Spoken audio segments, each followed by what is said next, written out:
Hello and welcome back to the worst War Machine channel on the internet. I'm Malorian, and it's time for another bonus War Machine Weekly. It's a bonus one because we already did our regular weekly one where we do the topic voted on by the patrons. This is something that I just really wanted to talk about, so we just throw it in here extra because that's how this kind of works now. And this is going to be a little bit different because I'm not really talking about tactics or stuff like that. This is going to be more so a response video to the Warjax Gaming Club. Now, before I go any farther into this, I want to extremely stress that I think all those guys are amazing. I'm on their Discord, I chat with them when I can, I watch all their content, they make wonderful content, they're wonderful for the community, and if by some weird twisted reason you are watching this video because you're subscribed to me or know about me, but you don't know them or you're not subscribed to them, their link is down in the description. Go there, subscribe, check out their stuff. You're not going to regret it. Now, with that being absolutely clear, let's get to the response. Now, as I said, they do a whole bunch of different content. They do battle reports and podcasts and stuff. Although, I always check out their podcasts on actual YouTube. They do a video version. But in there, they have a segment where it's really them. What would Warjax do? It's kind of like one of those things where people send in questions and they answer them. And, you know, it's always a great time. I love the format, but I sent in a couple of questions, and for two of them, it really kind of like got me thinking to what they answer to that. So let's talk about the first one. The first one that I sent to them was this idea where, okay, you're playing Commandant, it's a 4-player format, you got the 3 hosts from Warjax, and then 1 guest. So in this situation, you could go and crush the guest, get your points, win the game, or you could make it more dramatic, stab one of your other co-hosts in the back, and make it for this great scene, but it's going to also set up the guest for the win. Which would you do? And I kind of thought like there'd be this great discussion about like, oh yeah, you know, like maybe for like, if it was a really cool thing, you know, I want to have like these guests on and I want things to be looking dramatic. And if people will love it if I stab people in the back, oh, you better not stab me in the back. Oh, you bet I'm going to be like something like that. But I didn't get any of that. It was actually a completely different conversation. And what that really was like, of course we would kill him, right? You want the win, so you kill the guest, right? Yes, yes, yes. Move on. And it's like, oh, okay, that's not the discussion I thought I was going to be getting. Let's try this again. So what I did in the next question is I said, okay, now here's the situation. You travel to a tournament. It's against people that you've never met before. You don't know these people. And so you play a game, you're playing it to the best of your abilities, you're winning the game, and then through just the process of talking to them, it turns out they're actually a relatively new player, and that's the reason why you're really absolutely crushing them. So then I give some options. Do you just whatever, crush them, go for lunch? Do you beat them like you would anyway and then try and teach them some tactics and stuff after, just chat with them? Or would you just try and be like, you know, maybe go a little bit softer on them but still beat them? Or would you go so soft that you're actually trying to make sure they get some little wins in there too? Or in the far extreme, would you actually go and let them win in the end? And again, I thought there would be a lot of different things like, oh yeah, you got to support new players and you got to do this and you got to do that. No. Again, unanimously between all the hosts, the answers were win, right? Like, sure, we're not going to like crush them and then spin their face and leave, but right away for that second one, like, sure, yeah, I'm going to beat them because that's why I'm there. And then we can talk after. Sure, why not? That seems like the civil thing to do, but yeah, I'm not going to go easy on them. You would never do that.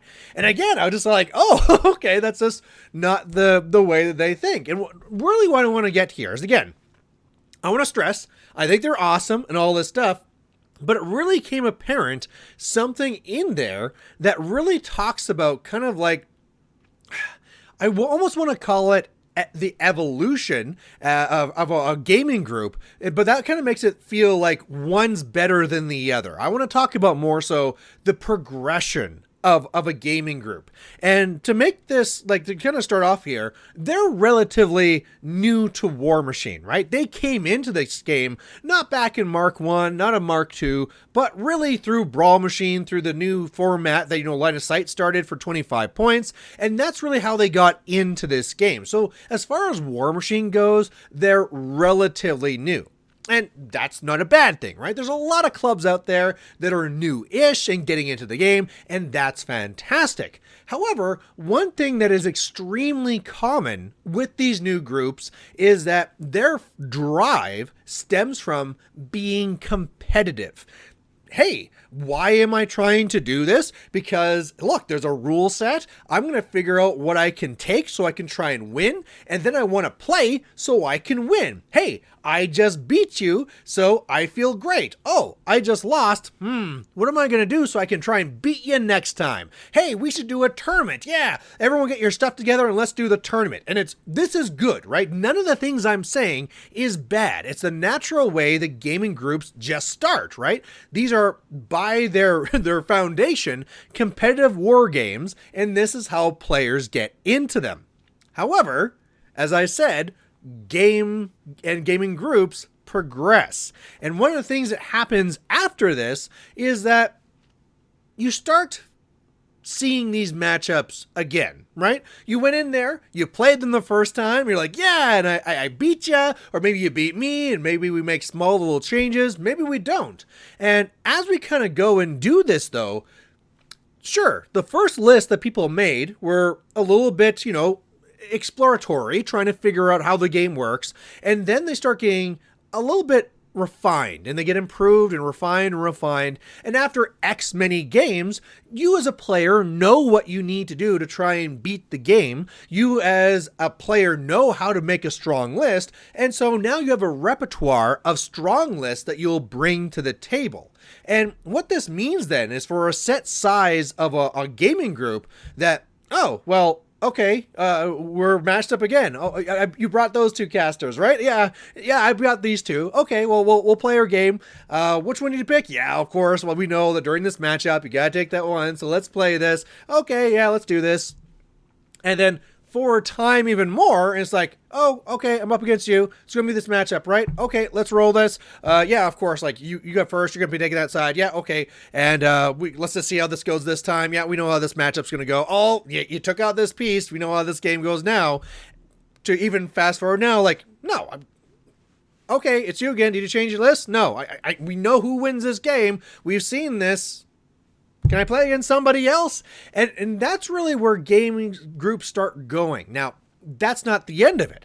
As things get stale and as players start to get better and improve, there's also new players that don't improve and keep losing. And at a point, they keep losing to the point where they're just like, why am I playing this? Or there's those people that come in and be like, yeah, I've done these matchups. That drive that brought me in to explore the game, to explore my faction, is done. I've mapped it out. I know how the game works. I know how my faction works.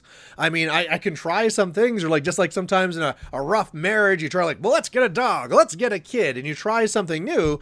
If fundamentally things aren't there to keep that drive going, there's going to be problems. And those are the problems that really start coming up. And so in a lot of cases, what happens is that the average competitiveness of the gaming group goes up and up and up and up and up. And those that can't keep up get discouraged, they fall off. And so really it just narrows as the people that either left because they're losing or left because it's not their drive anymore, they go away, and you get this hyper-focused competitiveness. And the problem when you get to that later stage thing is that it is awful for new players to get into the game. You're a new person coming in and they're just going to crush you. And so you don't get these new players in. You're losing players. You're shedding players from your community. And at the same time, you're not gaining any new ones. And it's pretty obvious math to realize that if this is the direction a gaming group is going, it's not going to survive. So let's now reverse. We've talked about the progression of where a gaming group goes, and let's go back and look at where Warjax Gaming Club is. Now, I'm saying this only knowing from what I know from hearing them talk in their podcasts and chatting on Discord and stuff like that. So I'm going to be making these assumptions, but I am not making this response video just to chastise them. I'm not making this to be like, oh, look at you guys, you have a problem.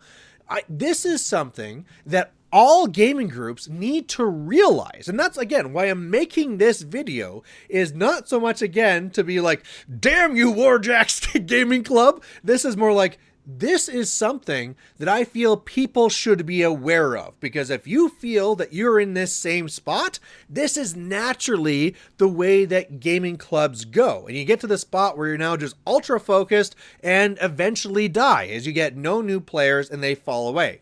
And so based on that, you normally have people that are your vet players that realize this and they start shifting gears. That's the way that you save gaming groups, are the people are like, fellas, we can't be doing this. We need to change things up. It's getting stale here, right? You're the person that's saying, look, let's try a dog. Let's try a new kid. You know what? Let's do a Journeyman League where we go and we're trying out a new faction. Hey, let's do a thing where like you just do jank casters, right? Let's try and do that and change things. And that's one part of it, right? Keeping it fresh, keeping it new so that you're not losing the players because like, look, my drive's gone.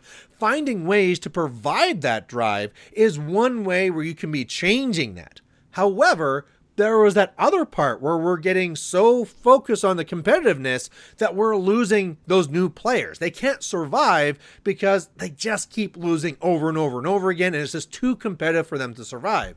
So the other part of this and the philosophy is the idea that you actually need to encourage those new players, and how that really means is sometimes playing to not win, playing to actually encourage your opponent. When I was a press ganger, one of the normal rules that you always say is that every player that you're teaching the game wins their first game because they're going to love it. They're like, yeah, so this is how this game works. Let's do it again. However, if all they do is win that first press ganger game and then go on to lose every single game for the rest of the next year or two, it's going to be really hard to keep having that person drive out and spend their time and their money week after week after week. And eventually, you know what? I don't just get crushed when I go and do something else. It might be something I need to do. So again, let's draw this back to the point that I'm actually trying to get across, is that having that newish group like Warjax Gaming Club is not a bad thing. It is the natural start of this progression. However, when we look forward, we have to really notice that there's really two main branches that this can be ending up in.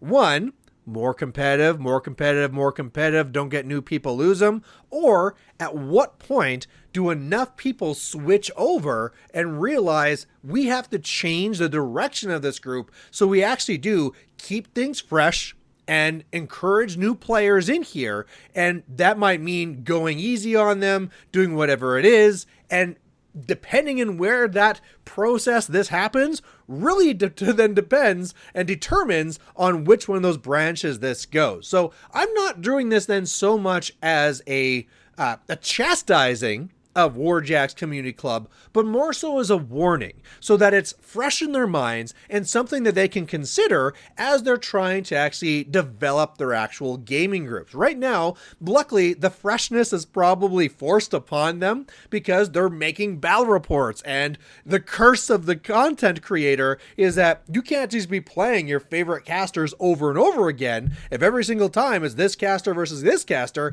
the viewers are going to get bored, let alone the players. So there, it's almost forced upon them that they have to be trying different things all the time. So that's fantastic. But I also wanted to make this to get across that, I mean, past that being forced, it's a mentality that they might want to also be considering. That they also might want to be doing something to apply it to mix things up. Or like, you know what? We've been going with some like power casters and stuff like that. Let's have a jank week. Maybe when we're doing our gaming weeks, not recorded for the channel, but for the club, we'll have one week that's all competitive. Let's go. And then next week, it's gotta be the jank. It's gotta be like, bring your worst caster, right? Maybe it's even a thing where like, you know what? We're all gonna make like the worst functioning list possible, and then when we come in, we're gonna swap lists and we're gonna see who can win with like the worst list possible, or just something like that, because that sort of idea of mixing things up, keeping things fresh, keeping things fun, that is how you're going to be getting new players in and how you're going to be growing your community when you get past that initial surge and you're trying to survive for the long term. When you want your club to be not been like, we've been playing War Machine for a couple of years, to more like, we're playing War Machine for like a couple of decades. You're playing the long game at that point. So anyway, there you go. My response to Warjax Gaming Club. Again, they're amazing. I love all their content. If you have not gone there and subscribed, go to the link down below. Go there and do so. And otherwise, Warjax Gaming Club, I'm just doing this because I want to be watching your stuff 10 years from now. So there you go. Thanks for watching, and we'll catch you later. Bye.